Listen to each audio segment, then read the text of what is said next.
Everyone, my name is Anushka Garg और आपका मेरे चैनल पर अनुष्का's पाठशाला में बहुत बहुत स्वागत है। चलिए आज हम स्टार्ट करते हैं हमारी अगली वीडियो से, जो है फॉर्म्स ऑफ बिजनेस ऑर्गेनाइजेशन के ऊपर। स्टार्ट। इसमें पहला फॉर्म आता है सोल प्रोप्राइटरशिप। सोल प्रोप्राइटरशिप से क्या मतलब है? The word sole implies only, proprietor means owner. तो हम ये समझ सकते हैं कि इस बिजनेस में एक ही ओनर होता है। Hence the proprietor is the only owner of the business. वही एक ओनर होता है, वही बिजनेस को पूरा संभालता है, वही मैनेजमेंट को संभालता है, वही जितने भी मार्केटिंग एक्टिविटीज है, सेल्स है, वो सभी बिजनेस एक्टिविटीज को वही देखता है। चाहे प्रोडक्शन है, चाहे वो सेल है, चाहे परचेज करना है स्टॉक का, वो सभी चीजों को मैनेज करता है, देखता है। इस बिजनेस में जो बिजनेसमैन होता है, उसकी जो लाइबिलिटी है वो अनलिमिटेड होती है। इसका मतलब he is personally liable for his payment of date.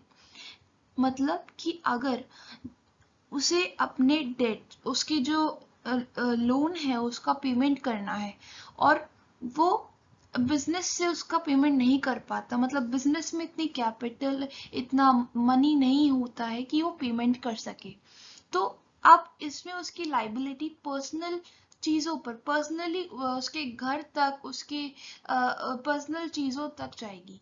उसे अपनी जो पर्सनल थिंग्स है उसको बेचकर उसे बेचकर अपने पेमेंट्स को पूरा करना पड़ेगा।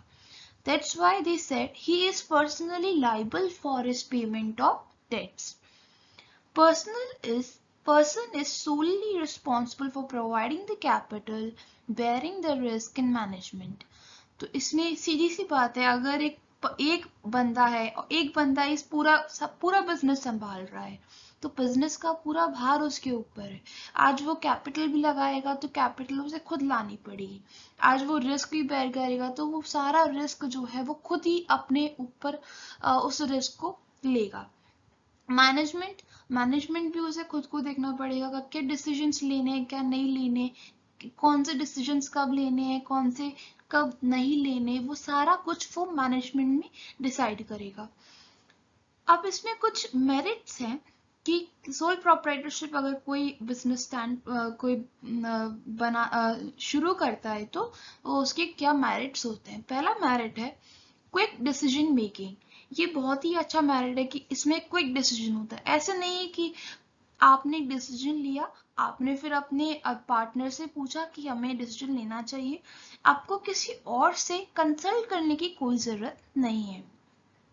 Quick decision as there is no need to consult others. ये अदर्स है, ये गलत लिखा हुआ है। कि business operations confidential and maintain secrecy. ये भी अच्छा मेरिट है कि बिजनेस ऑपरेशंस जितने भी होते हैं, चाहे कोई बिजनेस एक्टिविटी है, वो कॉन्फिडेंशियल रहती है। कॉन्फिडेंशियल मतलब कि वो बिजनेस ऑपरेशंस के बारे में किसी को मतलब खबर नहीं होती, कॉन्फिडेंशियल होता है, बिल्कुल सीक्रेसी मेंटेन रखते हैं। वो जो ओनर है सीक्रेसी मेंटेन करता है। Sole owner of profit earn. अब एक ही ओनर है तो वो प्रॉफिट भी कमाएगा, तो वो सोल ओनर होगा, मतलब वो वही ओनर वो पूरा प्रॉफिट कमा के ले जाएगा। अगर वो लॉस भी इनकर करेगा तो वो लॉस भी उसको अकेले ही हैंडल करना पड़ेगा। तो अब जब लॉस की सिचुएशन आती है तो उसके लिए बहुत मुश्किल होता है कि उसे कैसे वो इनकर करे। That is more difficult than जब प्रॉफिट की सिचुएशन हो तो प्रॉफिट ले जाएगा, लेकिन लॉस की सिचुएशन में वो क्या होगा? लॉस की सिचुएशन में वो इंसॉल्वेंसी भी हो सकती है, इंसॉल्वेंसी की सिचुएशन भी हो सकती है। तो इसके लिए इसकी लाइबिलिटी जो होती है अनलिमिटेड होती है। तो कहीं ना कहीं इसको एक रिस्क भी रहता है कि अगर कुछ ना कुछ डिसीजन उसका गलत हो गया तो इस सिचुएशन में क्या करेगा। इसलिए प्रॉफिट में तो उसे फायदा ही फायदा है, लेकिन लॉस में it is very difficult to tackle that situation for the owner. अगला इसमें मेरिट है self satisfaction and a sense of accomplishment. सीधी सी बात है, सेल्फ सेटिस्फैक्शन मीन्स अब ओनर को ये लगता है कि कहीं ना कहीं उसने बिजनेस खड़ा किया है अपने दम पर, तो एक सेल्फ सेटिस्फैक्शन होता है कि हाँ मैंने कुछ किया, मैं इकोनॉमी में कंट्रीब्यूट कर रहा हूँ। एक अकम्पलिशमेंट की फीलिंग आती है कि मैंने कुछ अकम्पलिश किया अपनी लाइफ में, तो सेल्फ सेटिस्फैक्शन और सेंस ऑफ अकम्पलिशमेंट होता है। ही कैन स्टार्ट और close his business on his own wish. अब क्योंकि एक अकेला ओनर होता है और कोई मैनेजमेंट में उसका पार्टनर नहीं होता है, डायरेक्टर मैनेजिंग डायरेक्टर भी वो खुद ही होता है, वो खुद ही मैनेजर होता है, सब कुछ वही ओनर सारा काम कर रहा है, सारी एक्टिविटीज को खुद ही हैंडल कर रहा है, कोई पार्टनर नहीं है। तो ऑब्वियसली अब जब भी उसको स्टार्ट करना होगा अपना बिजनेस, वो स्टार्ट कर सकता है, अब जब भी क्लोज कर सकता है। कभी भी उसे लगा कि अब मुझे काम नहीं करना, he can close his business on his own wish.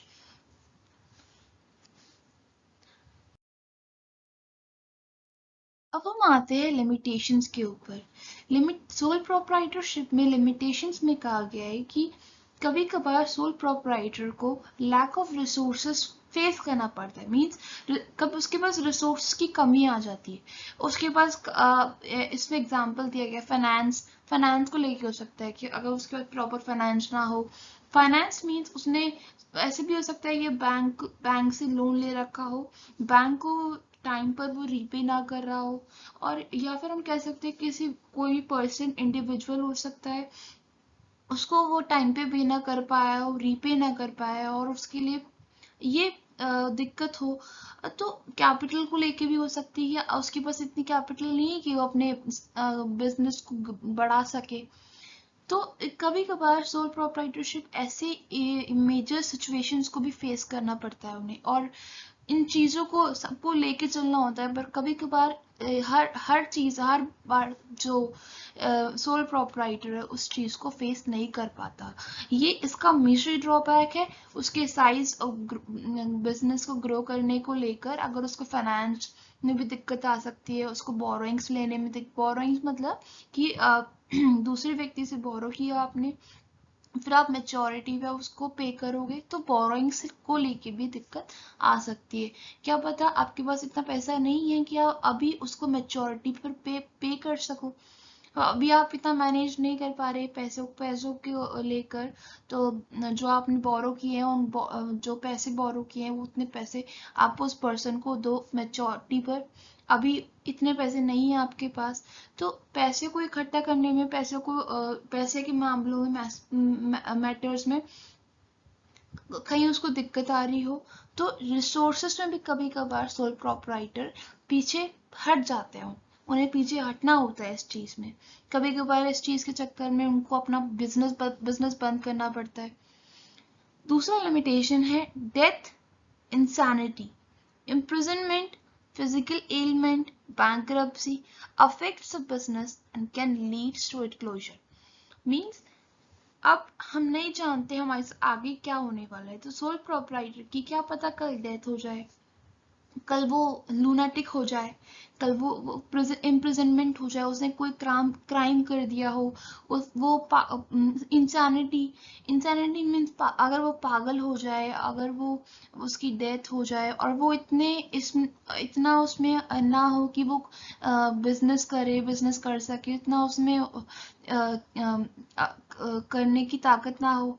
तो डेथ, इंसैनिटी, इम्प्रिजनमेंट ये कुछ ऐसी चीजें हैं, बैंक्रप्सी, फिजिकल एलिमेंट ऐसी चीजें हैं जो हो सकती है, किसी भी पर्सन के साथ हो सकती है।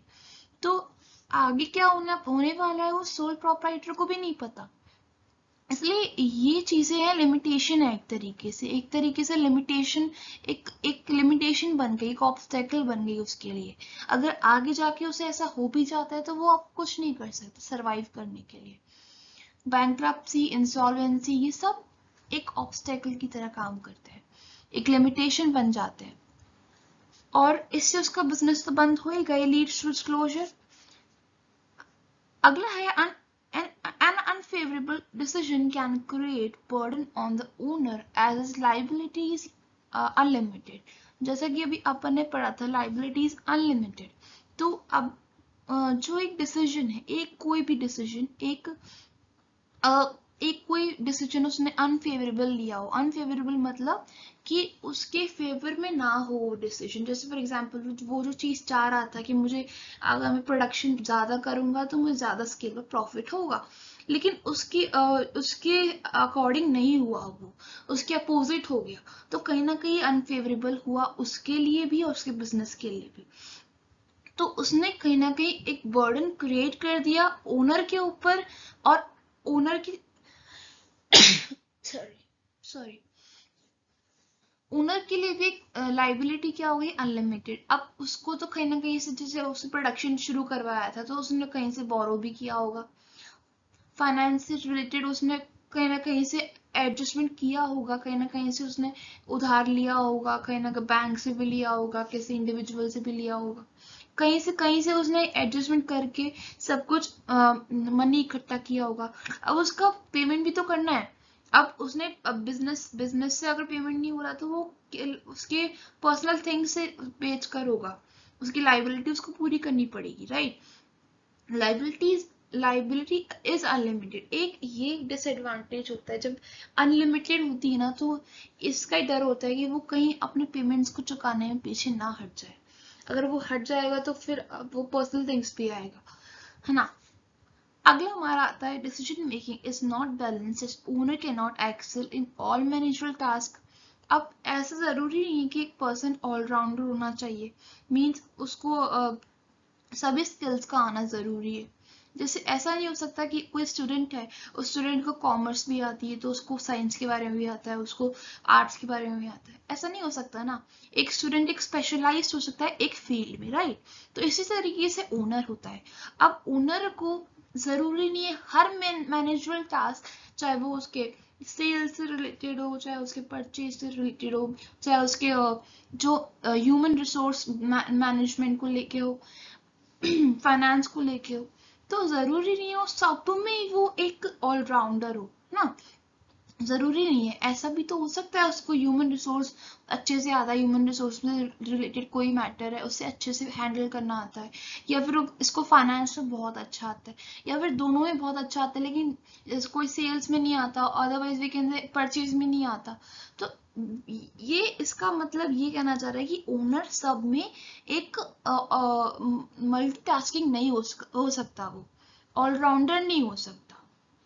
ओके, सो आप जैसे अपन जानते हैं कि हर कोई पर्सन परफेक्ट नहीं होता, दैट्स वाई ये कहना चाह रहा है कि हर कोई पर्सन हर टास्क में वो एक अच्छे तरीके से नहीं कर सकता। कहीं ना कुछ चूक हो जाना, कुछ ना कुछ गलतियां हो जाना, वो चलता है, होता है। तो जरूरी नहीं है कि हम, चाहे वो सेल्स हो गया, परचेज हो गया, चाहे वो कोई सा भी मैनेजरल टास्क हो गया, उस सब में वो अच्छे डिसीजन ही लेगा। ये तो होना ही नहीं है, क्योंकि एक पर्सन हर चीज से मल्टीटास्किंग होना, इट्स वेरी डिफिकल्ट, ये बहुत कम लोग कर पाते, राइट। तो एक स्पेशलाइजेशन होता है, स्पेशलाइजेशन होने के कारण हम एक ही चीज में स्पेशलाइज्ड होते हैं। तो ये है कुछ इसके लिमिटेशंस।